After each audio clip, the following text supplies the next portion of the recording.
हम पढ़ रहे हैं उत्तराखंड समसामयिकी नवंबर 2022 से लेकर मई 2023 तक का। तो पहला टॉपिक है उत्तराखंड की पहले वंदे भारत एक्सप्रेस ट्रेन का शुभारंभ। यह जो ट्रेन है इसका शुभारंभ देहरादून से दिल्ली हुआ है और इसके साथ जो है उत्तराखंड 100% विद्युत कर्षण वाला राज्य घोषित हो गया है। तो जो ये पहली ट्रेन चली है ये कब चली है? 25 मई 2023 को दिल्ली से देहरादून। और इसको जो है उद्घाटन करने के लिए हमारे सीएम आए थे। और जो पहली वंदे भारत ट्रेन है ये चली थी दिल्ली से वाराणसी के बीच और इसके बाद चली थी दिल्ली से कटरा और दिल्ली से इंदौर। अब इसके बाद वंदे भारत के बारे में हम जान लेते हैं। तो वंदे भारत ट्रेन का दूसरा नाम है ट्रेन 18। इसे ट्रेन 18 भी कहते थे वंदे भारत को। ये जो है वंदे भारत इंडिजीनियसली डिज़ाइंड और मैन्युफैक्चर्ड ट्रेन है। इसकी स्पीड सेमी हाई स्पीड है और सेल्फ प्रोपेल्ड ट्रेन सेट है, मतलब ये लोकोमोटिव से नहीं चलता है, अपने आप चल जाता है। वर्ल्ड का पहला semi high speed passenger train on high rail overhead electric battery है ये ट्रेन। और इसकी स्पीड कितनी होती है? Average 130 kilometre per hour. और वंदे भारत पहली बार लॉन्च हुई थी 2019 में और उत्तराखंड में कब जाके लॉन्च हुई? 2023 में, 25 मई 2023। तो उत्तराखंड को पहली वंदे भारत ट्रेन कब मिली है? 25 मई 2023 को। और जब इसको हरी झंडी दी गई, इसके साथ प्रधानमंत्री मोदी जी ने जो है इस अवसर पर 9 रत्नों का जिक्र किया जो उत्तराखंड के विकास में योगदायी हैं। तो पहला है केदारनाथ बद्रीनाथ धाम का जीर्णोद्धार, जिसके लिए जो है 1300 करोड़ रुपए आवंटित किए गए हैं। दूसरा है गौरीकुंड केदारनाथ का रोपवे और उसी के साथ दूसरा है गोविंद घाट से हेमकुंड का रोपवे। इस परियोजना के लिए 2500 रुपये दिए गए, 1000 करोड़ रुपए। फिर तीसरा है मानसखंड मंदिर माला के अंतर्गत कुमाऊं के सारे प्राचीन मंदिरों का जो है जीर्णोद्धार करना। चौथा है पूरे राज्य में होम स्टे का प्रचार करना। पांचवा है 16 इको टूरिज्म संस्थानों का विकास करना। पांचवा क्या है? 16 इको टूरिज्म एरियाज का विकास करना। छठा है उत्तराखंड में स्वास्थ्य सेवाओं का विस्तार करना। इसके लिए उधम सिंह नगर में जो है एम्स का सैटेलाइट सेंटर खोला जा रहा है, जो कहाँ है? किच्छा में। फिर सातवां है 2000 करोड़ रुपए से टिहरी झील का विकास परियोजना। आठवां है हरिद्वार ऋषिकेश को योग और साहसिक पर्यटन की राजधानी के रूप में विकसित करना। और नवा है Tanakpur Bageshwar rail line develop करना।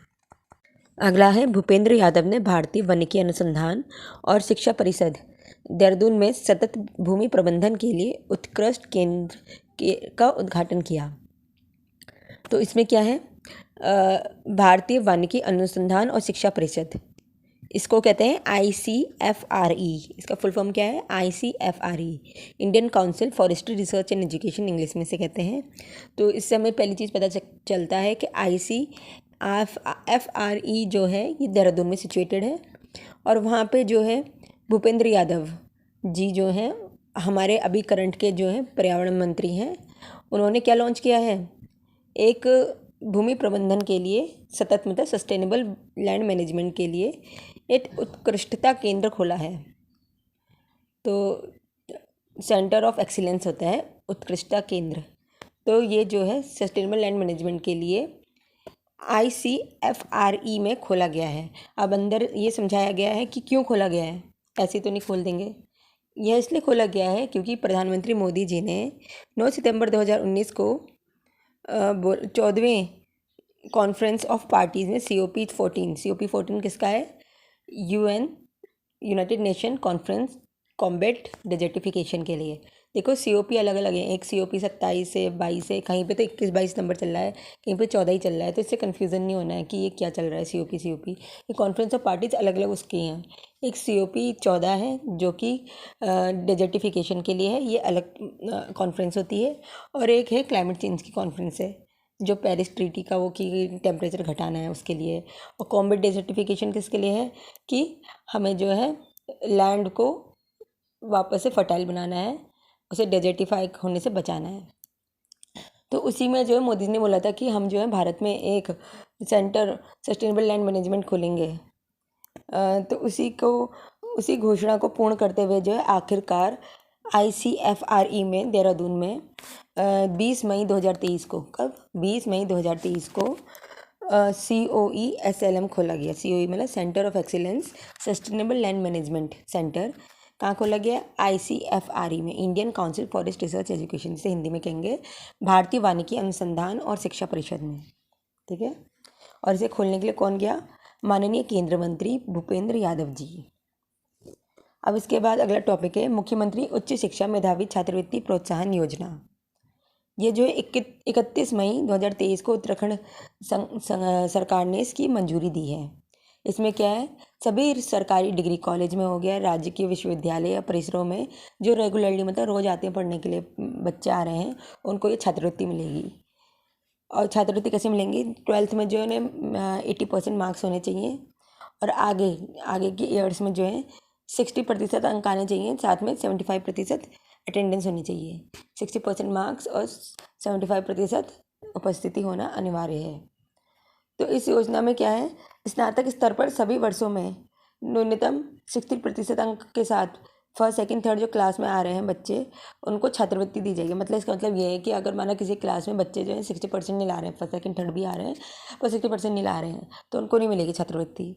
या फिर 60% से अधिक ला रहे हैं पर 75% की अटेंडेंस नहीं है, तो नहीं मिलेगी। तो ये बात है। और इसमें 2 वर्ष का PG होने की दिशा में PG के अंतिम वर्ष में प्रथम वर्ष के प्राप्त अंकों के आधार पर सरकारी डिग्री कॉलेज में जो अध्ययन कर रहे हैं छात्र हैं, उनको 60% अंक आने चाहिए। साथ में प्रथम स्थान, द्वितीय स्थान, तृतीय स्थान प्राप्त करने वाले को प्रति माह की दर से छात्रवृत्ति दी जाएगी। मतलब इनको एक साथ पैसा मिलेगा पर 12 महीने के एक साथ मिलेगा, प्रति माह की दर से दिया जा रहा है ना। तो ग्रेजुएशन के अंतिम वर्ष और PG के अंतिम वर्ष की परीक्षाओं के बाद प्राप्त अंक के आधार पर ऐसे छात्र छात्राओं का चयन किया जाएगा जिन्होंने अपने कॉलेज, विश्वविद्यालय और स्थानीय स्नातक स्तर पर कुल परिणाम के आधार पर न्यूनतम 60% के साथ प्रथम, द्वितीय, तृतीय स्थान हासिल किया है। तो ये फाइनल ईयर में मिलेंगे ये सारे पैसे, और एक साथ मिलेंगे, मतलब अच्छा अमाउंट मिल जाएगा। तो ये क्या है? मुख्यमंत्री उच्च शिक्षा मेधावी छात्रवृत्ति प्रोत्साहन योजना। क्या नाम है इसका? मुख्यमंत्री उच्च शिक्षा मेधावी छात्रवृत्ति परियोजना। ये हुई है आपकी 31 मई 2023 को। फिर नेक्स्ट है 5वें राष्ट्रीय परिवार स्वास्थ्य सर्वेक्षण की रिपोर्ट। जो ये 5वां राष्ट्रीय परिवार स्वास्थ्य सर्वेक्षण है, ये 2021 में आया। इससे पहले 2015-16 में आया था। जब 15-16 में आया था तो फोर्थ था, और उसमें बोला गया था कि जो बच्चे हैं, मतलब 0 से 6 ईयर्स के बच्चे हैं, उनका लिंग अनुपात 888 है। पर अभी वाले में जो है लिंग अनुपात बढ़ गया है, ये 984 हो गया है। ठीक है। तो ये 5वां क्या है? ये राष्ट्रीय नेशनल हेल्थ फैमिली सर्वे, नेशनल हेल्थ फैमिली सर्वे, और इसे हिंदी में कहते हैं राष्ट्रीय परिवार स्वास्थ्य सर्वेक्षण की रिपोर्ट। इसमें क्या बोला गया है? कितनी हो गई अब? 984 लिंग अनुपात है, 984 सेक्स रेशियो 984। और पहले कितना था? 888 था पहला, अब है 984। अगर हम तो किन जिलों में जो है बच्चे ज़्यादा पैदा हुए हैं लड़कियां एज़ कम्पेयर टू बॉयज़, तो अल्मोड़ा सबसे ज़्यादा है। अल्मोड़ा में नंबर 1 पे अल्मोड़ा, नंबर 2 पे है चमोली, नंबर 3 पे है नैनीताल, नंबर 4 पे है पौड़ी, और नंबर 5 पे है उधम सिंह नगर। तो अल्मोड़ा में कितनी हुई है? 1444 लड़कियां पैदा हुई हैं 1000 लड़कों पे, तो 444 लड़कियां ज़्यादा हैं। फिर वहीं चमोली में कितनी हुई है? 1026 लड़कियां ज़्यादा हैं। नैनीताल में हुई है 1136 136 लड़कियां ज़्यादा हैं। पौड़ी में हुई है 1065 लड़कियां ज़्यादा हैं। और उधम सिंह नगर में हुई है 1022 लड़कियां ज़्यादा हैं। तो जो ये हमारा नेशनल हेल्थ फैमिली वेलफेयर का जो सर्वे है 2020-21 का, उसके अकॉर्डिंग जो अब लिंग अनुपात हो गया है वो कितना हो गया है? 984, और 15-16 में था 888। अब है उत्तराखंड में G20 की बैठक। उत्तराखंड में G20 की पहली बैठक हुई थी 28 से 30 मार्च में हुई थी कॉबर्ट सिटी रामनगर में। और इसके बाद जो है 25 से 27 मई तक हुई थी एंटी करप्शन वर्किंग ग्रुप की मीटिंग नरेंद्र नगर में। और उसके बाद हुई थी 26 से 28 जून तक इंफ्रास्ट्रक्चर वर्किंग ग्रुप की, फिर से नरेंद्र नगर में। तो 3 बैठकें जो हैं उत्तराखंड में हुई हैं। पहली कॉर्बेट में हुई है और 2 नरेंद्र नगर में हुई है। नरेंद्र नगर में पहली वाली हुई थी एंटी करप्शन की, दूसरा था इंफ्रास्ट्रक्चर ग्रुप की। मई में हुई थी एंटी करप्शन की, और इंफ्रास्ट्रक्चर की आई थी जून में।